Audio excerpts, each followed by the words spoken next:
Hi everyone, Patrick here. Today's video will be SFF Spotlight 87, episode 87. And I know it has only been a week since I last posted an SFF Spotlight episode, and I tend to wait a bit longer before I post another episode.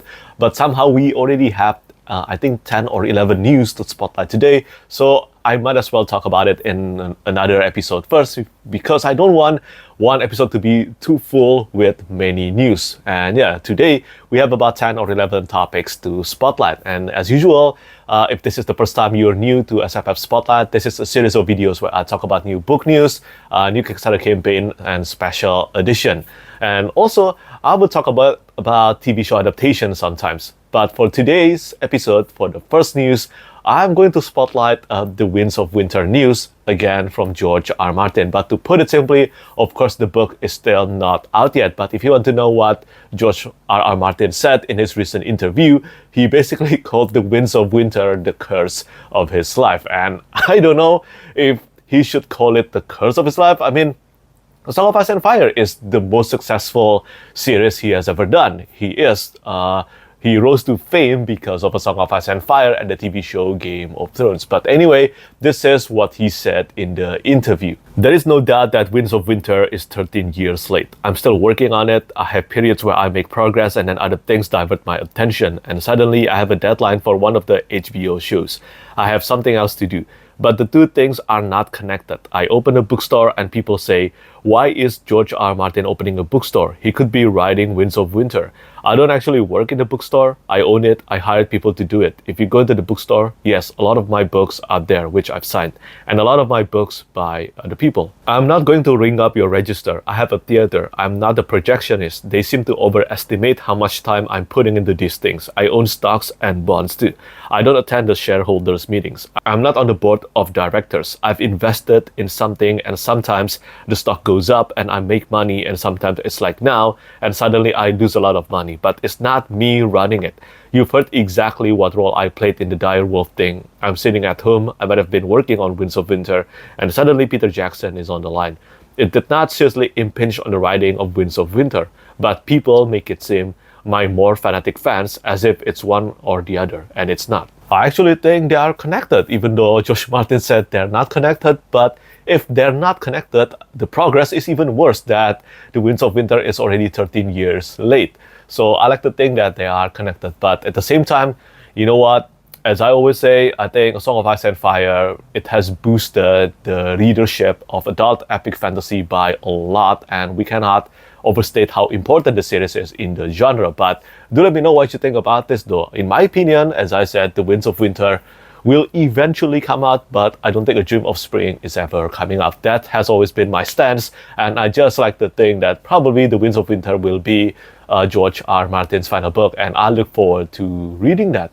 But if he can actually finish A Dream of Spring as well, then, well, consider it a miracle, and I look forward to that miracle. But speaking of productivity, well, the next news that I want to spotlight, this is about Brandon Sanderson's secret project.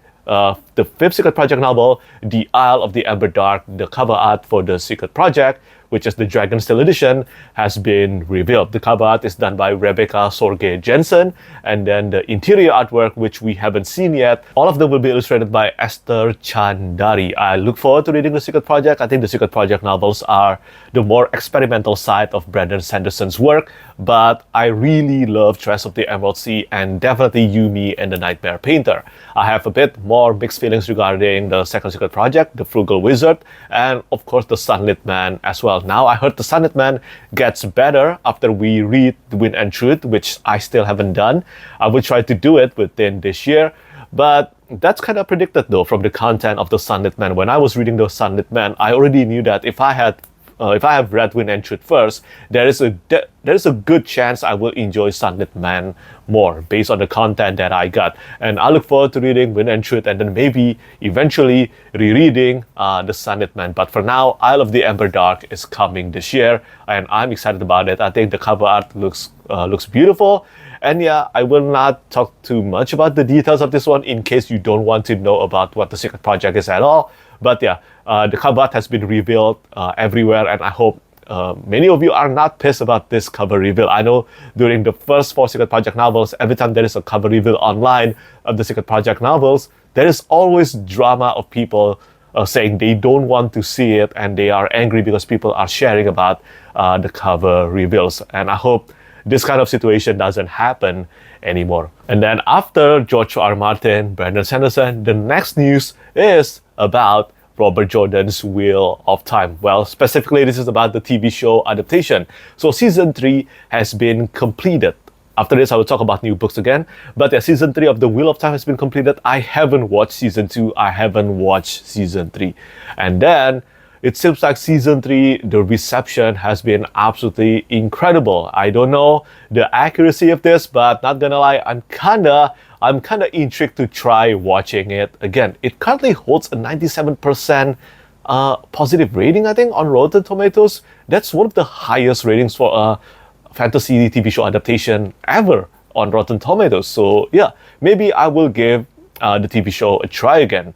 But I don't know, if you have watched it, let me know what you think about the entire series from the first season, second season, and third season. And then after these 3, now let's talk about Malazan. Yeah, I know, big news, right? That's why I decided to post this SFF Spotlight sooner, because the cover art for No Life Forsaken has been revealed. This is the sequel to The God Is Not Willing. So this is the second book in the Witness trilogy. The US cover art, it is, I believe, the cover art is done by Bastien de Harme. Some of you might know Bastien de Harme from his work on Book of the Ancestor, which is a Red Sister by Mark Lawrence, and then also the recent deluxe edition of Red Rising, this deluxe slipcase edition. Yeah, Bastien de Harme did the cover art for that, and it received very good reception. And the UK cover art, I believe it is the same artist as before, Steve Stone, but again, no artists have been mentioned during this cover reveal, and this is just my prediction that these are the artists for these works. But this is the second book in the Witness trilogy, and it is coming really soon. And finally, for the next book, after that we will talk about special edition. This is for a new announcement for a new book by Jamie Flanagan. This is for The Deserters, coming out in 2027, published by Saga Press. Some of you might know Jamie Flanagan because he is the brother of Mike Flanagan, the director of The Haunting of Hill House TV show adaptation, one of my favorite TV show of all time. And I guess I would try reading this one, and let's see whether this will be as good as the TV show adaptation. But yeah, that's it on the coverage of new book news. Now let's talk about special edition. For the first one, I want to spotlight The Martian. The Martian by Andy Weir, Curious King edition. The cover art is being done by Yuxing Zhang, and the interior artwork, all of them is being done by Yuxing Zhang as well. Yuxing Zhang, or Eastern Art, is a terrific artist, and I highly recommend you to check out his portfolio. And this is Curious King, so I have no doubt that the quality of this one will be top-notch again. But the general sale for this one will take place on the 6th of May 2025. So that's about 2 weeks from now. And yeah, there will be more details coming about this, I think, at the end of April. As for the next 2, these are for the Broken Binding edition. The cover art and also pretty much the details about A Darkness of Sethanon, the third book in the Bloodsworn Saga by Raymond Feist. The Broken Binding edition has been revealed. The cover art is once again done by Jeff Brown, and then the board art is done by Martin Mottet. I think as far as illustration goes, these are the best illustrations of the entire trilogy, in my opinion anyway. And do let me know what you think though. Do you prefer this new cover art, or do you prefer the older cover art, I think being done by Don Mites? Yeah. And then after that, we have the cover reveal for the Ashes of Man, the Broken Binding edition. Ashes of Man by Christopher Ruocchio. Again, the cover art is done by Rene Aigner, and the reversible cover art is being done by Peng Lu. And right now, honestly, I'm already in the middle of working on the final bas relief for the entire series with Peng Lu and also Christopher Ruocchio. That's for Shadows Upon Time.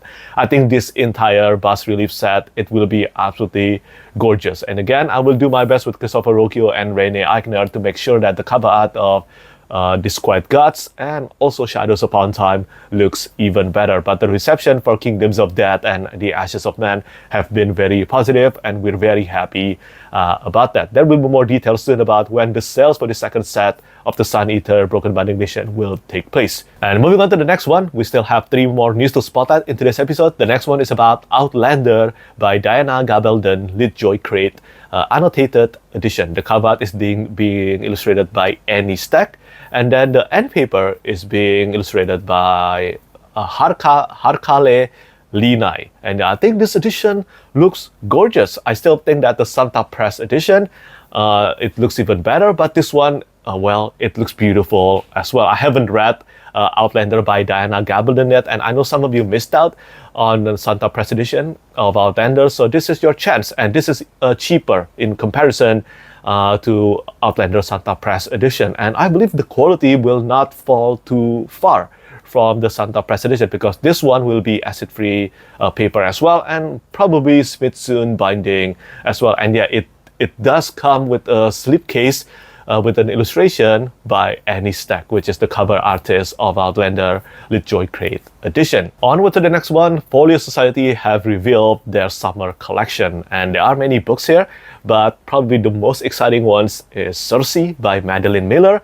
I believe this one will have the same artist as their edition of A Song of Achilles, so Julie Dillon, and then of course Piranesi.